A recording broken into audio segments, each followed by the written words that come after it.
기생을 구해주려 한 도령.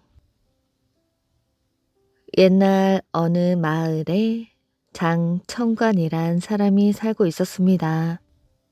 그에게는 아들이 하나 있었는데 나이 18에 이미 문무를 모두 갖추었을 정도로 총명함이 남다른 아이였지요. 아들 장도령이 18살 되던 해 그는 답답한 마음에 바람을 쐬러 밖으로 나갔습니다. 그는 잠시 생각에 잠겼다가 항저의 서울을 가기로 했습니다.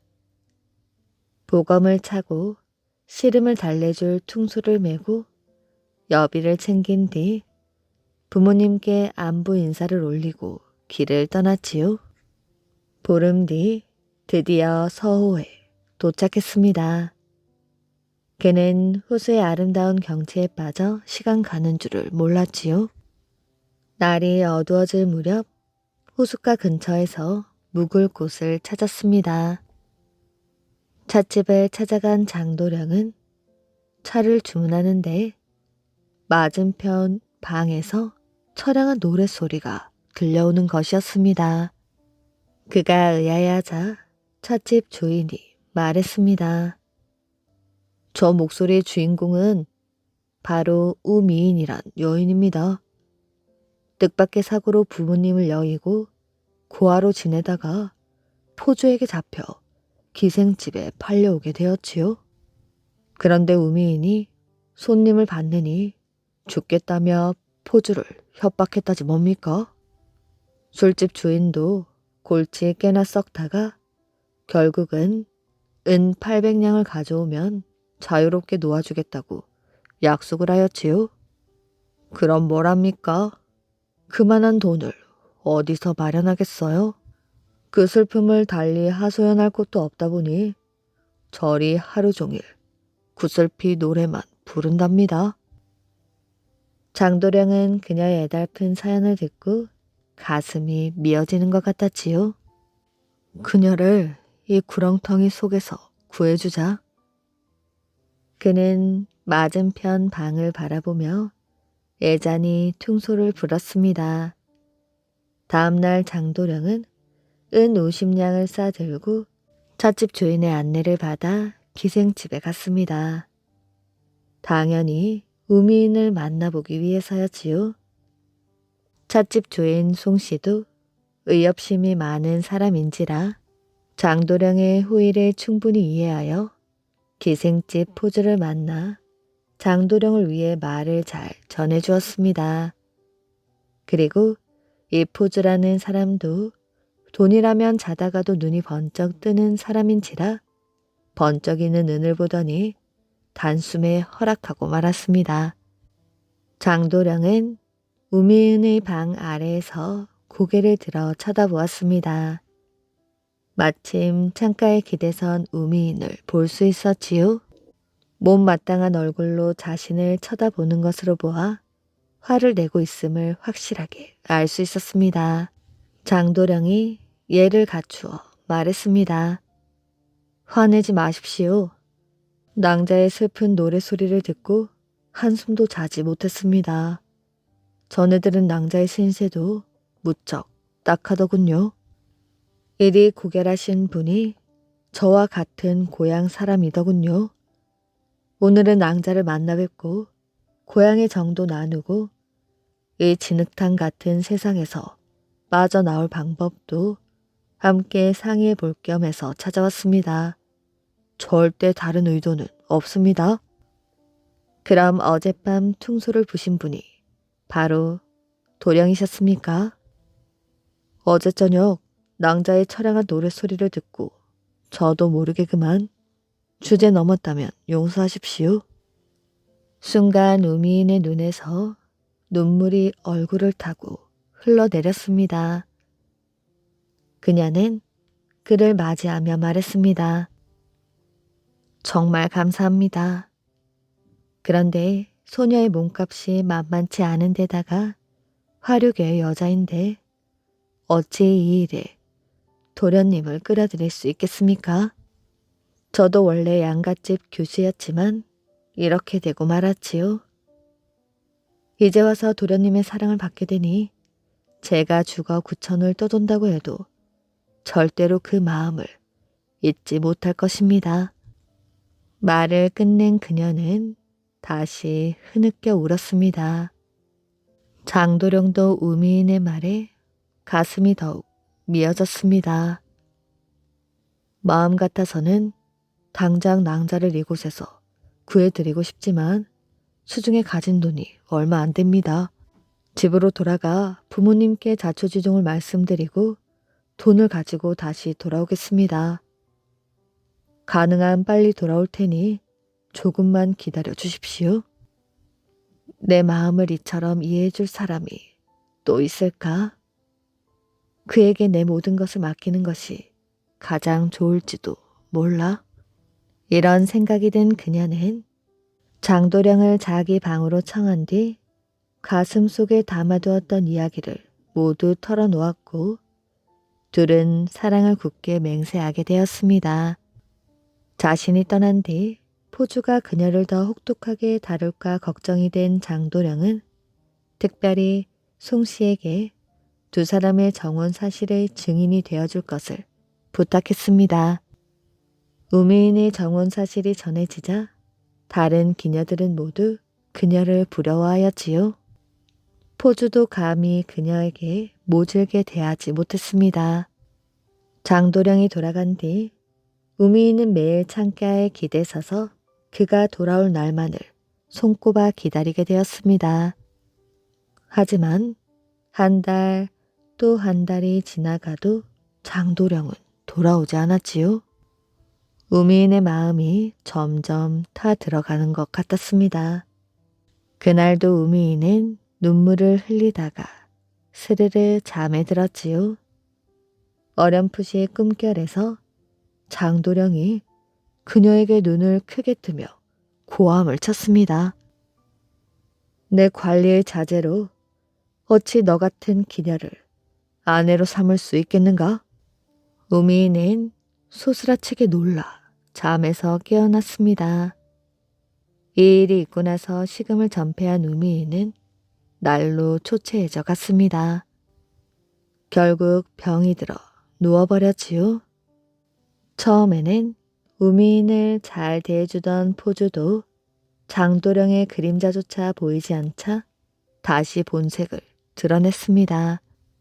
그 도령이 무엇 때문에 너 같은 것에 관심을 두겠어? 그 말을 듣고 가슴에 통증을 호소하던 우미인은 그 자리에서 피를 토하고 얼마 뒤 죽고 말았습니다. 막심한 손해를 본 포주는 꼴도 보기 싫다며 주검을 내다버리라고 고래고래 소리를 질렀습니다. 아니지, 장도령이 돌아와 우미인을 내놓으라고 하면 그땐 뭐라고 한담? 송 씨를 불러다가 상의를 해봐야지. 송 씨는 한참 동안 생각에 잠겼다가 입을 열었습니다. 우미인은 살아서도 장천관댁 사람이고 그건 죽어서도 마찬가지요.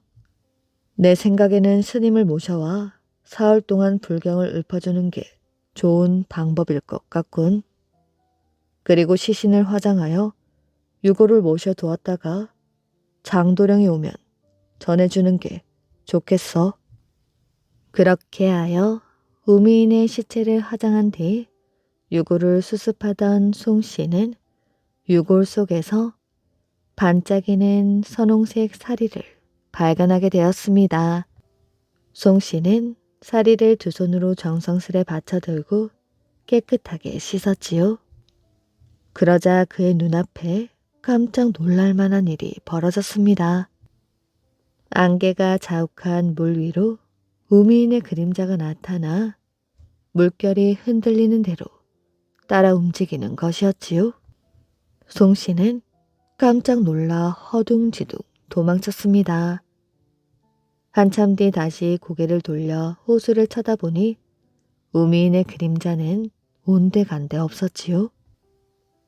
안개 때문에 내가 헛것을 본 것인가? 괜히 놀랬군. 살이나 마저 씻어야지. 호숫가로 돌아오니 다시 물 위에 우미인의 그림자가 떠올라 있었습니다. 그제야 그는 사리를 물가로 가져가면 우미인의 형상이 물 위에 나타난다는 사실을 알아차리게 되었지요. 홀령이 하늘로 올라가지 못하고 구천을 헤매면서 장도령이 돌아오기만을 기다리는 게 틀림없어. 이 사실을 알려야 하는데. 송씨는 찻집으로 돌아온 뒤 물을 담은 대야에 사리를 담그고 그 앞에 큰 거울을 세웠습니다. 잠시 후 우미인의 자태가 거울에 비치었지요. 이 소문이 꼬리에 꼬리를 물고 퍼져나가 온 마을이 떠들썩해졌고 이 일을 보기 위해 찾아든 남녀노소의 행렬이 끝이 보이지 않을 정도였습니다. 그러던 어느 날 우미인을 보기 위해 몰려든 사람들 속에서 한 도령이 뛰쳐나와 거울을 부여잡고 대성통곡을 했습니다. 낭자, 그간 연락할 길이 없었습니다. 그가 거울 속의 우미인을 끌어당기려는데 거울이 그만 찡그랑하며 산산조각이 나고 말았습니다. 사리를 손에 쥔 장도령은 비통한 마음을 금할 길이 없어 눈물만 흘리고 있었습니다. 송씨가 마당으로 달려와 장도령을 데리고 안채로 들어왔지요. 송씨에게 그동안의 일을 전해들은 장도령은 더욱 서름이 복받쳤습니다. 그는 송씨에게 감사를 표한 뒤 조심스레 우미인의 사리를 들고 신복 둘과 고향으로 돌아갔습니다. 사실 장도령이 고향에 도착한 뒤 어머니에게 먼저 우미인을 아내로 맞이하고 싶다는 말을 꺼냈습니다. 그러나 우미인이 화류계에 몸담고 있다는 말을 들은 어머니는 도저히 그 결혼을 승낙할 수 없었지요. 얘야, 결혼은 절대 혼자 결정할 수 있는 일이 아니란다. 아버지와 상의하여 결정하려무나.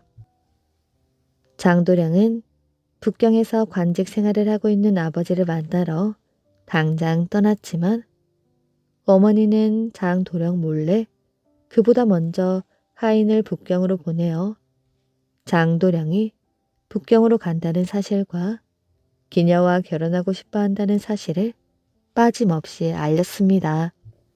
그런 것도 모른 채 북경에 도착한 장도령은 아버지의 감시 아래에 억지로 과거 시험을 준비해야 했습니다.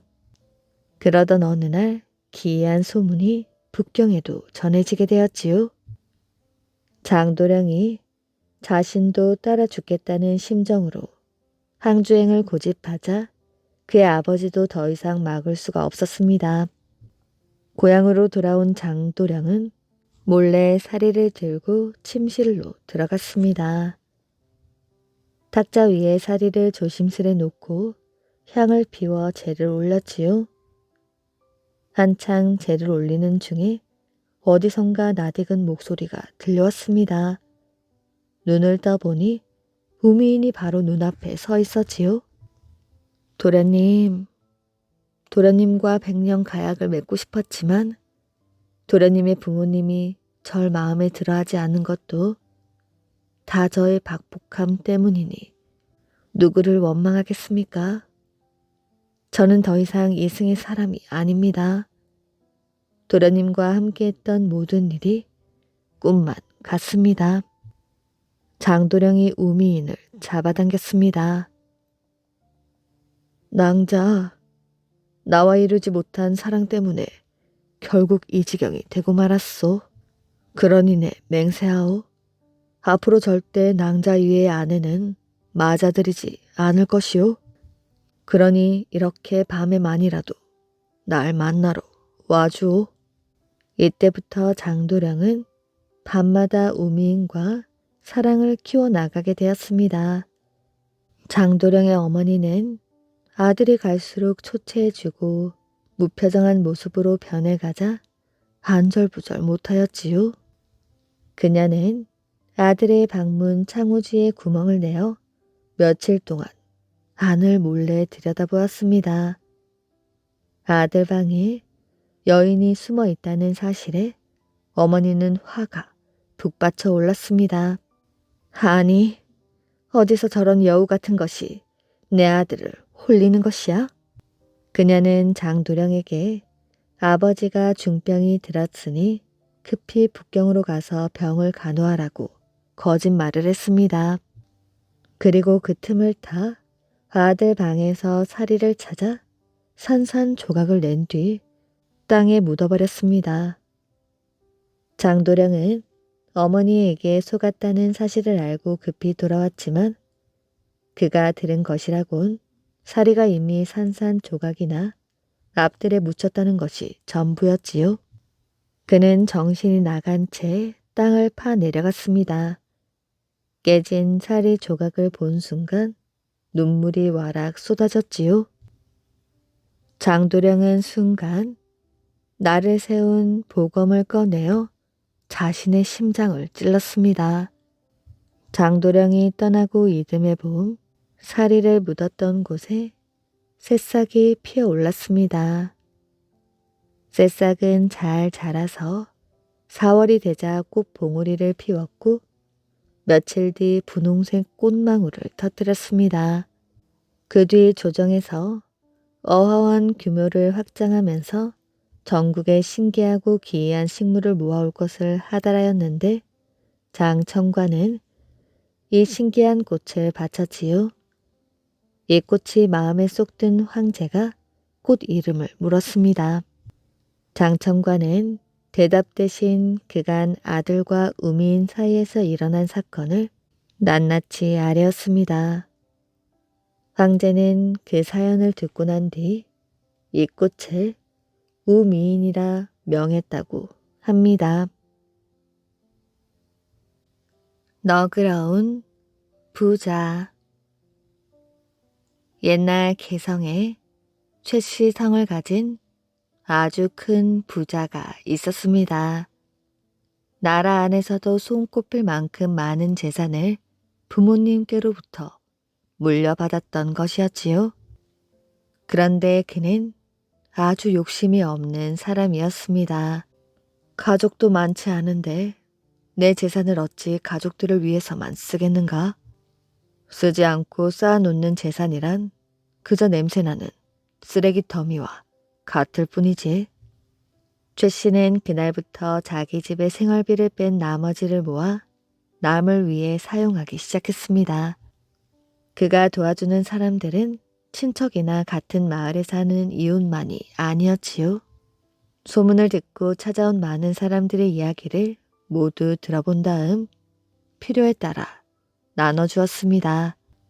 어떤 사람에게는 곡식을 주고 어떤 사람에게는 돈을 주었으며 또 어떤 사람에게는 옷과 음식을 주었습니다.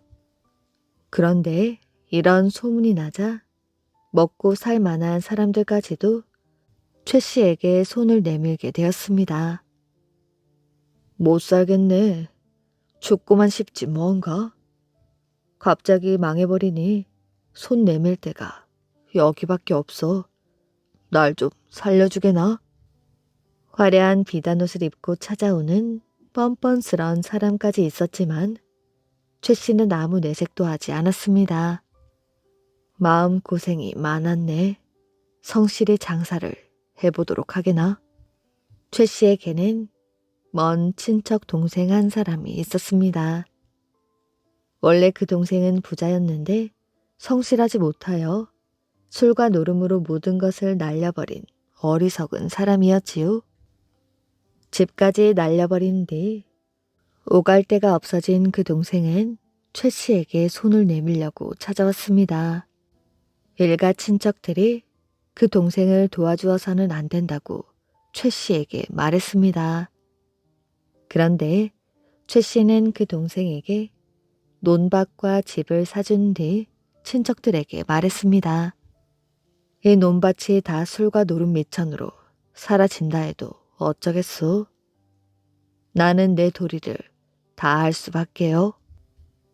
형으로서 집 없는 곤란한 동생에게 어찌 집과 논밭을 마련해 주지 않겠소? 과연 사람들이 추측한 대로 그 동생은 몇 년이 안 가 최 씨가 사준 논밭을 모조리 없애고 말았습니다. 그러자 사람들은 최 씨를 바보 영감이라 불렀지요. 아무래도 노망이 난 모양이요. 그저 어렵다고만 하면 달라는 대로 다 주니 말이요. 치질이 인복도 없지요. 도움을 받은 사람 치고 은혜를 제대로 아는 사람도 없다더군요. 그런데도 아까운 줄 모르고 가족에게 남겨줄 재산까지 펑펑 써대고 있으니 정말 딱한 사람이지. 최 씨는 아예 자기의 호를 바보 영감이라는 뜻으로 치용이라 지었습니다.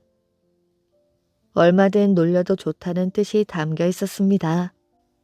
한 번은 최 씨의 오랜 친구인 임 씨가 공부를 하느라 가족들의 끼니를 거를 정도로 가난하게 산다는 소식이 들려왔습니다. 최 씨는 그날부터 친구 임 씨의 모든 생활비를 대주었지요. 그런데 임 씨의 집에는 손님이 줄을 이었습니다. 하도 찾아오는 손님들이 많아 최 씨가 보낸 쌀로는 한 달을 지내기가 어려웠지요. 어느 날 임 씨가 부인에게 말했습니다. 이대로는 안 되겠소. 우리가 친구의 도움으로 살면서 손님 치닥거리에 더 손을 내밀어서야 사람의 도리가 아니오. 염치 없이 사느니 차라리 모두 굶어 죽는 게 낫지 않겠소? 그 말씀이 옳습니다. 사람의 도리도 못하면서 살아서 무엇하겠습니까? 그날부터 임 씨의 가족은 굶어 죽기 위하여 단식에 들어가게 되었습니다. 방 문을 굳게 걸어 잠근 채 모두 물 한 모금도 먹지 않고 단식에 들어가게 되었지요. 그 소식을 최 씨가 듣게 되었습니다. 아니, 그게 무슨 소리란 말인가? 최 씨는 숨이 턱에 닿도록 뛰어서 임 씨의 집으로 달려갔습니다. 살인문이 잠겨 들어갈 수 없자 최 씨는 담을 넘어 마루로 올라갔지요. 여보게, 선비가 가난한 건 부끄러운 일이 아니자는가? 왜 귀한 목숨을 끊으려고 하는가? 최 씨는 큰 소리로 외쳤습니다. 그런데 방 안에서는 아무 대답도 없었지요. 잠시 방 안에 귀를 갖다 대고 숨소리를 확인한 최 씨는 호탕한 웃음을 터뜨렸습니다. 그리고 말일세, 이 마을에 내가 살아있는데 굶어 죽는 사람이 나와서야 내 체면이 어찌 되겠나? 그러니 내 체면을 봐서라도 그만 나오게나. 그러자 단단히 잠겼던 방문 고리가 안쪽에서 스르르 풀렸지요. 곧 문이 열리면서 눈이 퀭해진 임 씨가 최 씨의 손을 와락 잡았습니다. 죽으려고 했지만 자네 체면을 생각하니 굶어 죽을 수가 없겠네. 살기로 할 테니 그럼 이달부터는 양식을 조금 더 보내주도록 하게나. 그리하고 말고 어디 내 재산이 내 것이던가. 순박한 두 사람의 웃음소리는 온 마을에 크게 퍼졌다고 합니다. 황금, 절구통. 옛날 어느 마을에 가난한 농부가 살고 있었습니다. 농부에게는 씨앗 한 톨 뿌릴 땅도 없었지요. 남의 일만 뼈 빠지게 해주면 무엇하나? 한 뼘이라도 내 땅이 있어야지. 농부는 푸념을 늘어놓았습니다. 그러던 어느 날 농부의 딸이 아버지에게 말했습니다. 아버지, 성주님을 찾아가 땅을 빌려달라고 해보셔요. 땅을 빌려 무엇하겠니? 아버지는 농사일을 누구보다 잘 하실 수 있잖아요. 풍작을 거두면 저희에게 돌아오는 목도 많을 거예요. 그걸 누가 모르나? 성주가 나 같은 사람에게 땅을 빌려주겠니? 빌려줄 거예요. 농부의 딸은 똑똑하기로 소문이 나 있었습니다. 그래? 그럼 네 말대로 해보자. 농부는 성주를 찾아가게 되었습니다. 농사를 잘 지어 많은 수확을 거둘 수 있다고 이야기하고 땅을 빌려주십사 하고 간청하였지요.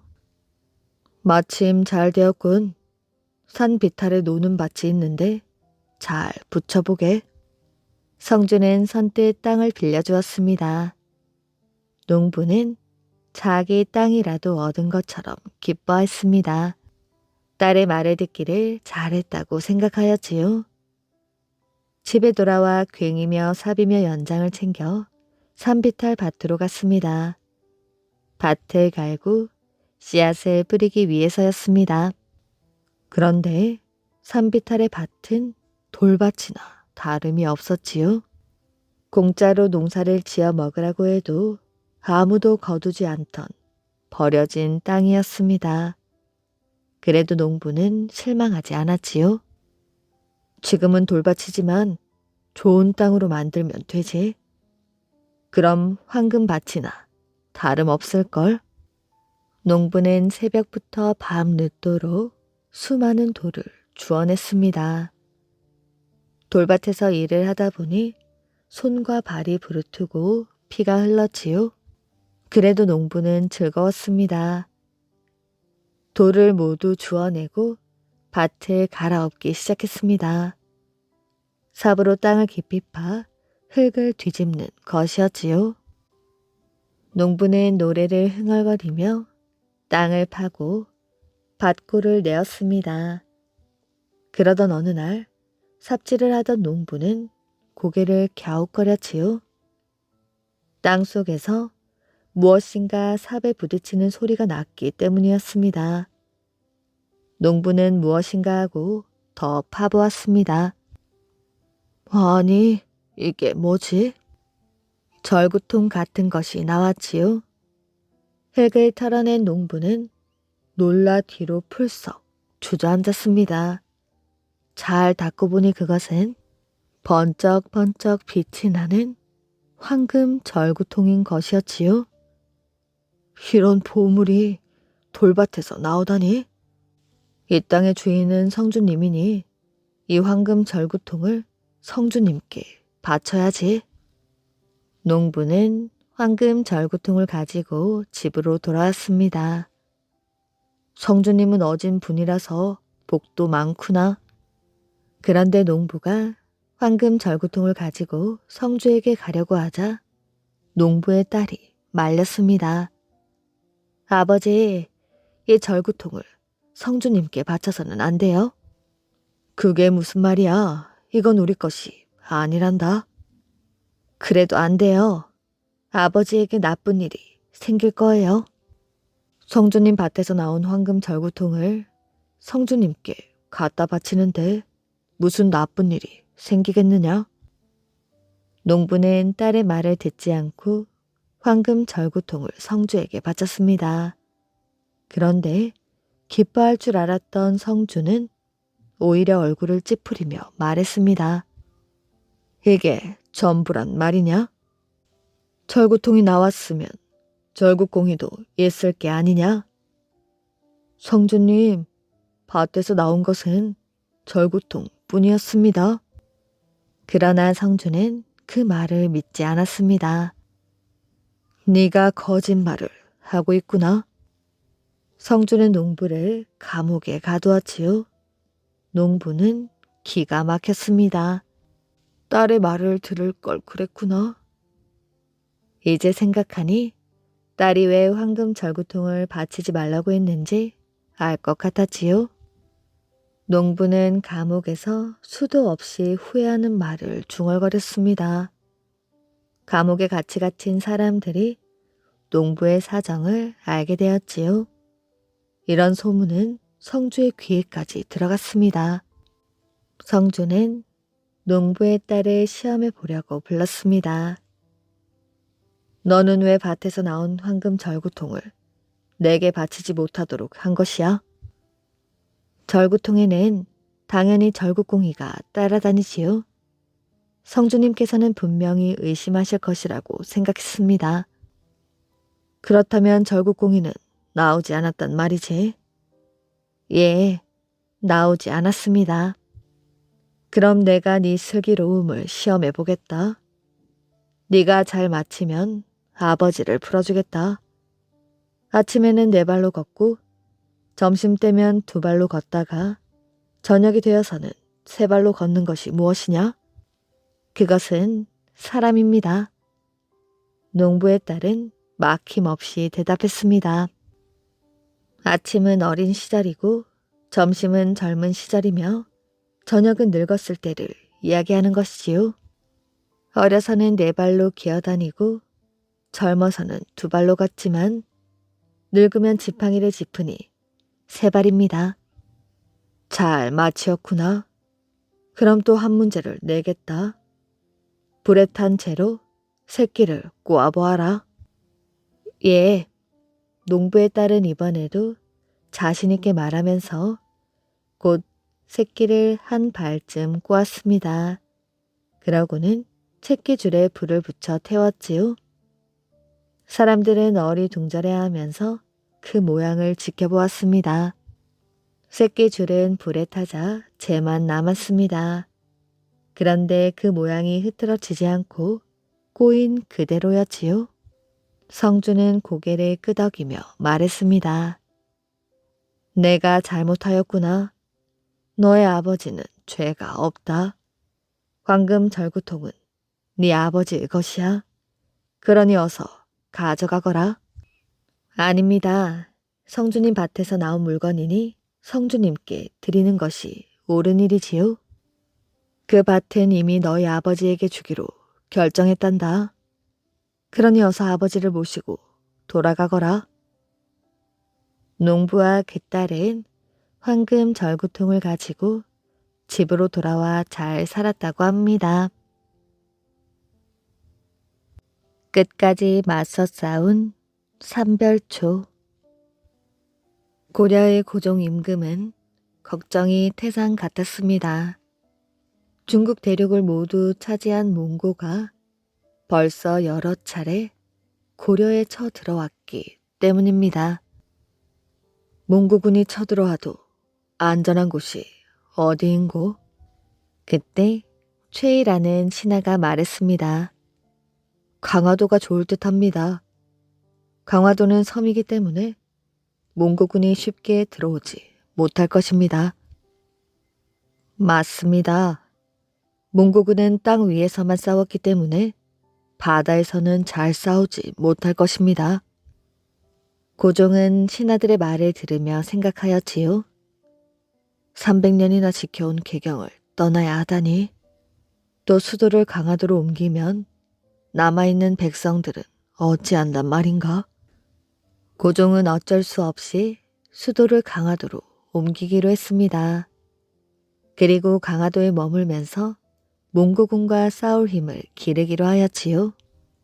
고종이 강화도로 들어가자 몽고군은 고려의 땅을 마구 짓밟았습니다. 고려인들의 울음소리가 끊이지를 않았지요. 수도를 강화도로 옮긴 지 어느덧 38년이 지났습니다. 어느새 고종은 죽고 원종 임금이 고려를 다스리고 있었지요. 몽고는 원종에게 강화도에서 나오라고 협박을 했습니다.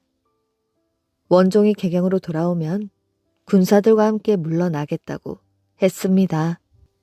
오랜 싸움으로 지친 원종과 신하들은 몽고와의 싸움을 끝내고 싶었지요. 마침내 원종은 고려의 군사들에게 그만 싸울 것을 명했습니다. 이 중에서는 삼별초라는 부대가 있었습니다. 삼별초는 지금까지 몽고와의 전쟁에서 가장 끈질기고 용감하게 싸운 부대였습니다. 이런 삼별초는 원종의 명령을 따를 수가 없었습니다. 임금이 개경으로 돌아간다는 것은 몽고에 항복하는 것이나 다름없는 일이었으니까요. 삼별초를 이끌던 배중소는 삼별초 군사들에게 이야기했습니다. 개경으로 돌아가선 안 된다. 죽든 살든 몽고와 계속 싸워야 한다. 많은 삼별초들이 그의 말에 찬성을 했습니다. 남의 나라의 머리를 숙이고 사느니 죽는 게 낫다. 우리 모두 고려의 정신을 보여주자. 삼별초는 몽고와 끝까지 싸울 것을 결심하고 개경으로 돌아간 원종 대신 왕족인 온을 새로운 왕으로 삼았습니다. 삼별초와 개경에 돌아가지 않고 남아있던 고려 사람들은 강화도를 떠나기로 했습니다. 새로운 곳에서 힘을 기르기 위해서였지요. 2만여 명의 사람들은 남쪽의 진도로 향했습니다. 삼별초는 울긋불긋한 물감으로 배에 용과 맹수를 그려 넣었습니다. 멀리서 바라보면 꼭 용과 맹수가 물속에서 춤을 추고 있는 것 같았습니다. 누구에게도 지지 않겠다는 삼별초 군사들의 결심을 그림으로 나타냈던 것이지요. 진도로 간 삼별초의 힘은 점점 강해졌습니다. 결국 삼별초는 거제도와 제주도를 비롯하여 전라도와 경상도 일대의 섬을 30개나 차지하게 되었습니다. 고려의 조정과 몽고에서는 삼별초를 괘씸하게 생각했습니다. 감히 임금의 명령을 어기고 새로 왕을 뽑다니 당장 삼별초를 없애도록 하라. 원종은 신하 김반경에게 이렇게 명령했습니다. 김반경은 고려군과 몽고군을 이끌고 진도에 있는 삼별초를 공격했습니다. 삼별초도 이에 질세라 집중 공격하였지요. 결국 김반경은 몽고군의 도움을 받아 간신히 도망갈 수 있었습니다. 삼별초 군사들은 승리의 기쁨을 마음껏 나눴지요. 그런데 우쭐해진 삼별초는 더 이상 경비를 튼튼하게 하지 않았습니다.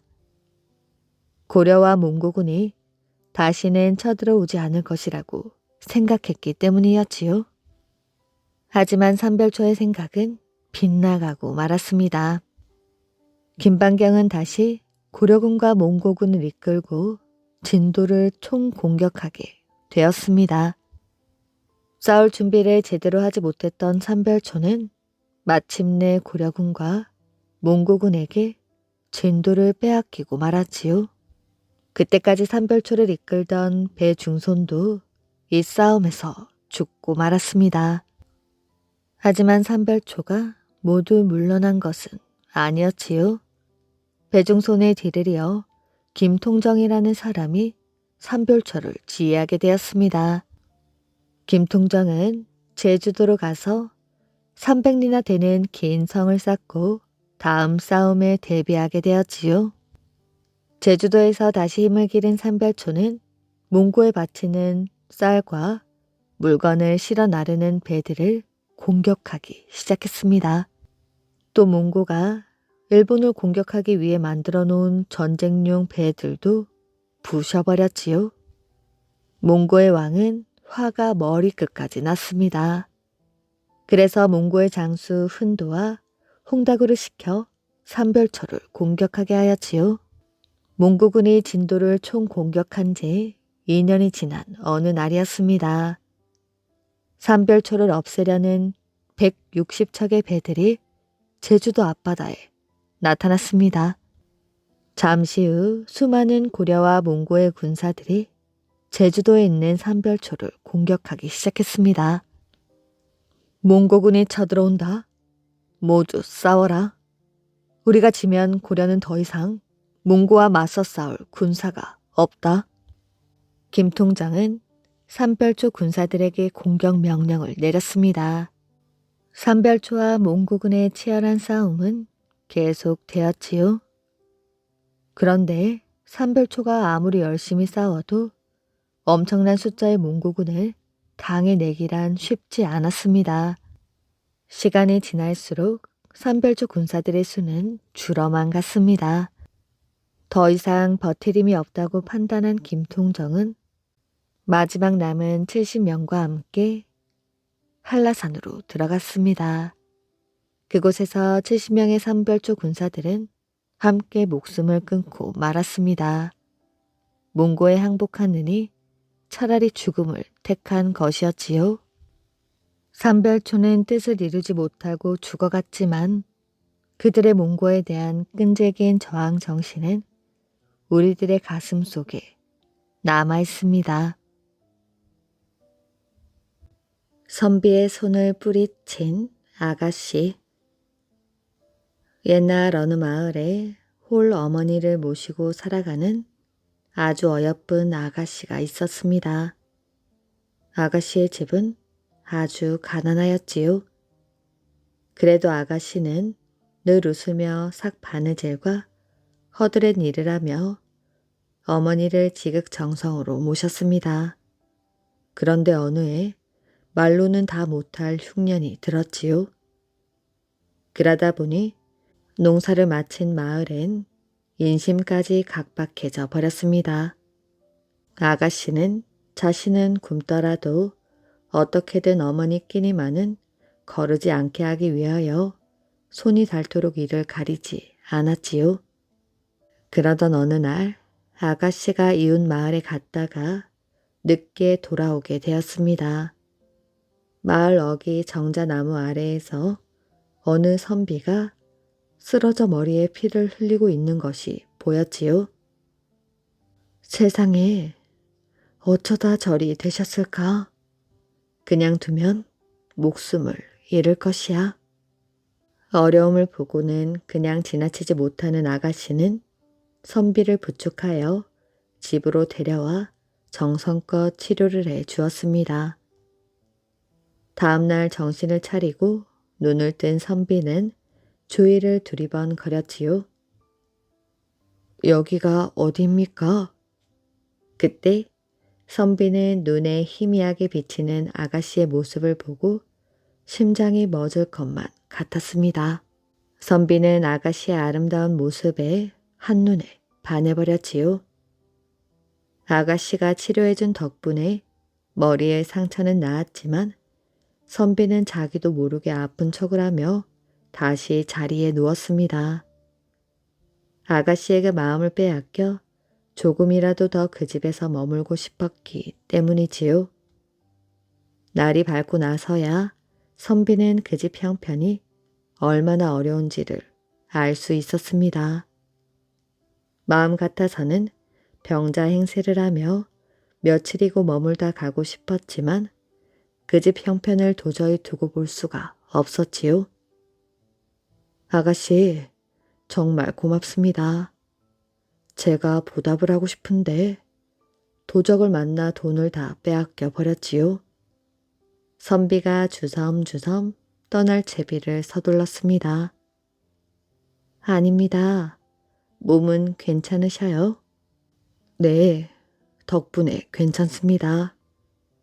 내가 약조 하나 하지요.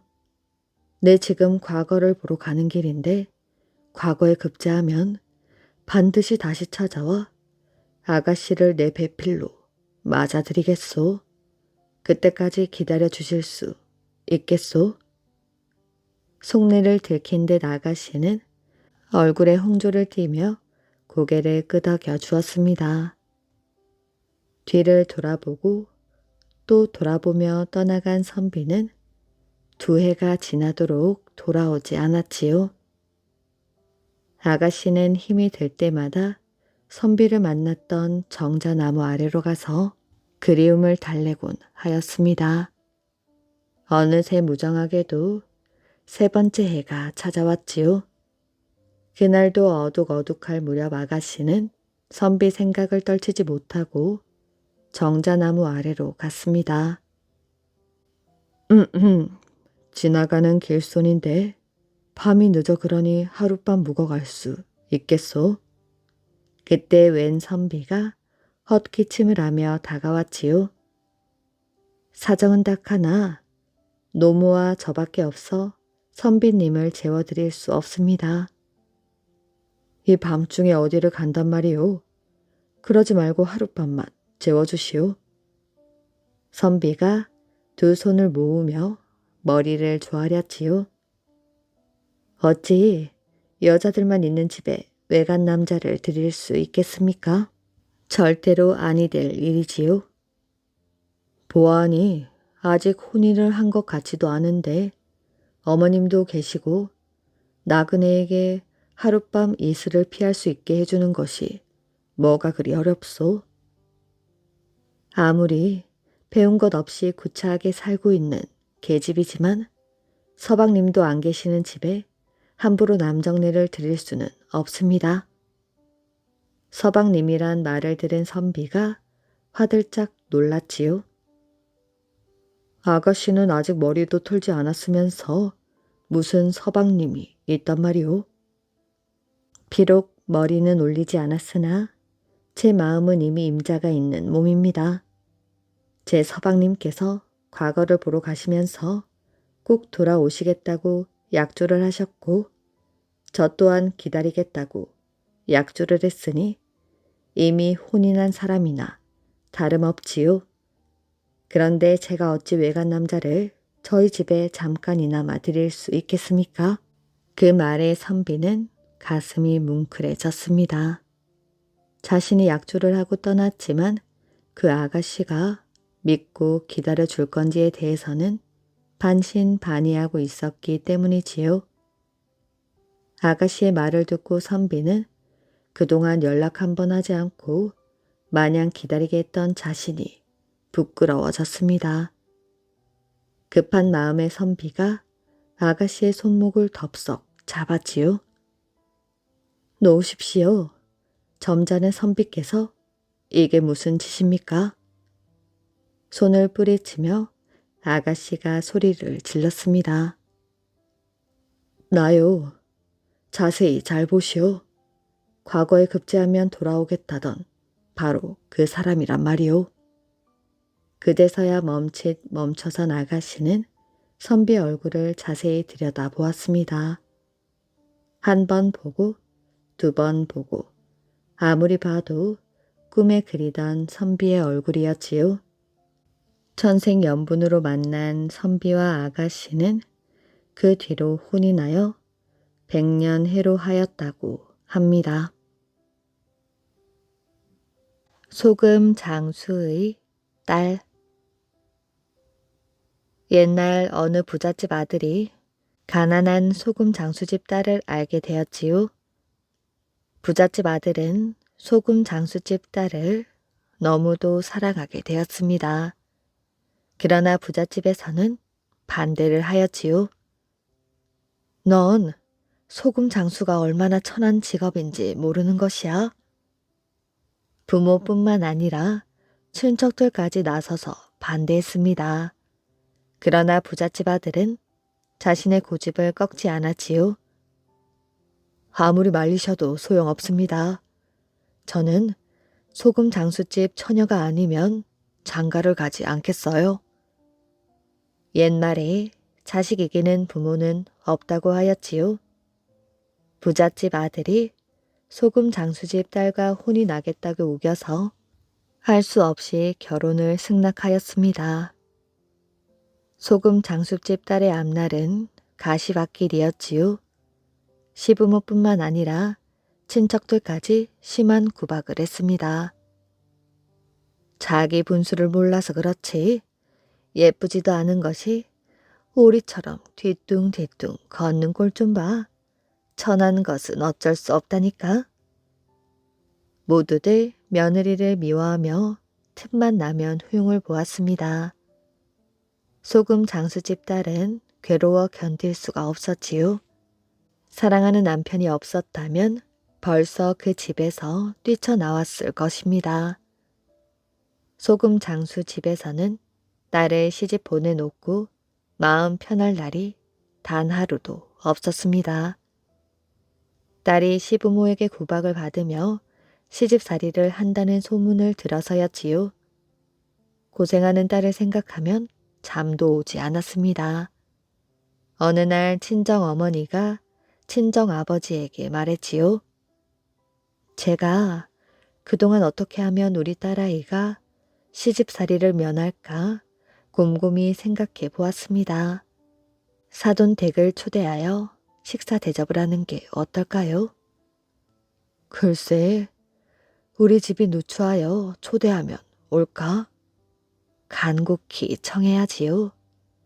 여러 번 청하면 한 번쯤은 응할 거예요.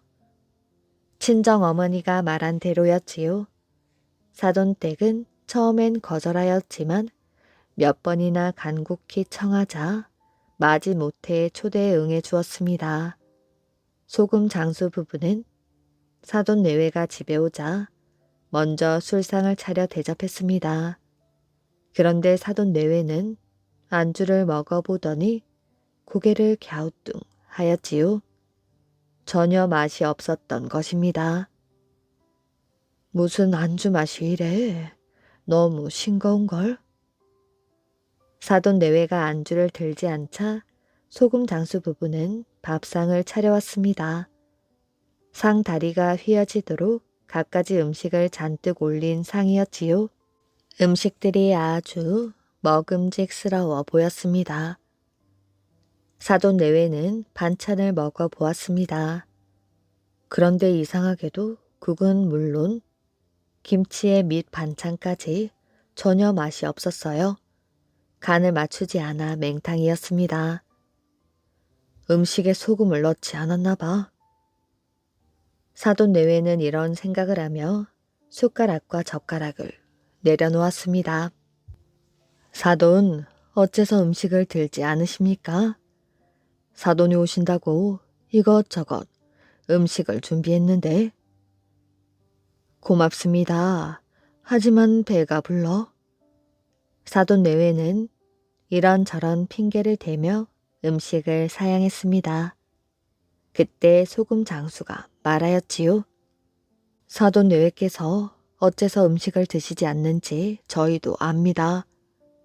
소금을 넣지 않아 음식이 싱겁고 맛이 없어서지요. 죄송한 말씀입니다만 저희는 음식에 일부러 소금을 넣지 않았습니다. 소금이 없으면 살아갈 수 없다는 사실을 깨우쳐 드리려고요. 저희가 소금 장수라고 너무 박대하지 마십시오. 이 세상 사람들은 소금 장수가 있어야 밥을 먹고 삽니다. 임금이든 사돈 같은 부잣집이든 국어라는 거지든 다 마찬가지지요. 소금이 있어야 밥을 먹고 산다 이겁니다. 소금 장수라고 차별하지 마십시오. 다들 저마다 자기 할 일을 해야 이 세상이 잘 돌아가지 않겠습니까? 제발 소금이 귀한 줄 알고 저희 딸을 귀여워해 주십시오. 사돈 내외는 소금 장수의 말을 듣자마자 큰 절을 올렸습니다. 옳으신 말씀입니다. 소금이 없으면 밥을 먹고 살 수가 없지요. 귀한 깨우침을 주셔서 정말 감사합니다. 따님은 걱정 마십시오. 그 뒤 부잣집 내외는 며느리가 소금 장수집 딸이라고 구박하지 않았습니다. 사돈에게 말한 대로 딸처럼 사랑하며 잘 돌보아 주었지요. 그리고 사돈끼리 자주 만나며 사이좋게 지냈다고 합니다. 토끼와 개미. 옛날, 아주 오랜 옛날, 개미는 자기 힘으로 먹을 것을 얻는 게 귀찮았습니다. 그래서 언제나 토끼 등에 착 달라붙어 피를 빨아먹으며 하루하루를 살았지요. 토끼의 털은 겨울에는 따스해서 좋았습니다. 그런가 하면 여름에는 시원해서 좋았지요. 반면에 토끼는 쉬지 않고 깡충깡충 뛰어다녔습니다. 어떻게 하면 저 괘씸한 개미를 내 등에서 떼어놓을 수 있을까? 토끼는 날마다 이 생각뿐이었어요. 그러던 어느 날 토끼는 두 귀를 쫑긋 세웠습니다. 개미야, 오늘은 한 번도 먹어보지 못한 맛있는 걸 줄 터이니 잠시 내려오렴. 정말 맛있는 거니? 개미들은 쉽게 내려오지 않았습니다. 그럼 그렇고 말고 어서 이리로 내려와. 개미들은 한 번도 먹어보지 못한 맛있는 거라는 말에 입맛을 다셨지요. 토끼는 밥이 붙은 커다란 나뭇잎을 바닥에 내려놓았습니다. 자, 모두들 가까이 와봐. 개미들은 좋아서 어쩔 줄을 몰랐지요. 토끼 등에서 겨우 내려온 개미들은 토끼 앞으로 다가갔습니다. 그때 토끼는 나뭇잎 한쪽을 물고 깡충깡충 뒷걸음을 쳤지요. 토끼야, 우릴 놀리는 거니? 아니야. 그것보다 이쪽이 더 좋을 것 같아서 말이야. 토끼는 개미들을 향해 소리를 쳤습니다. 개미들은 종종 걸음으로 토끼에게 다가갔지요. 토끼는 이번에도 나뭇잎을 물고 뒷걸음을 쳤습니다. 토끼야, 정말 그럴 거야? 화내지 마. 이쪽이 먹기에 좋은 자리라서 그렇지. 개미들은 다시 종종 걸음으로 달려갔습니다.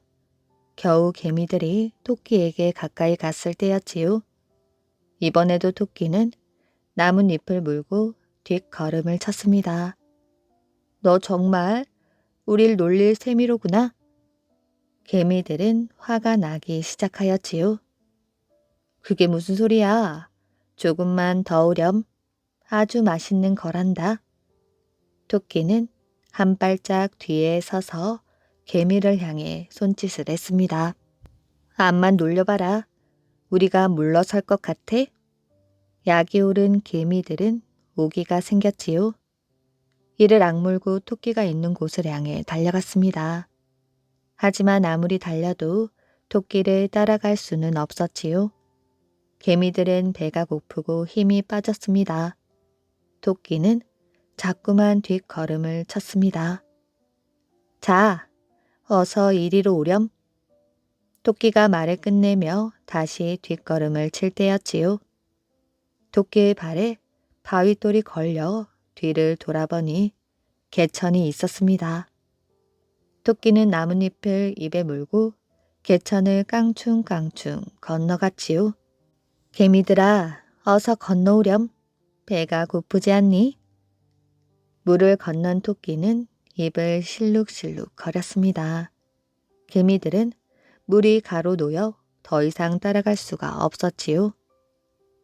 그날부터 물 위쪽에 모여 토끼가 건너오기를 눈이 빠져라 기다렸습니다.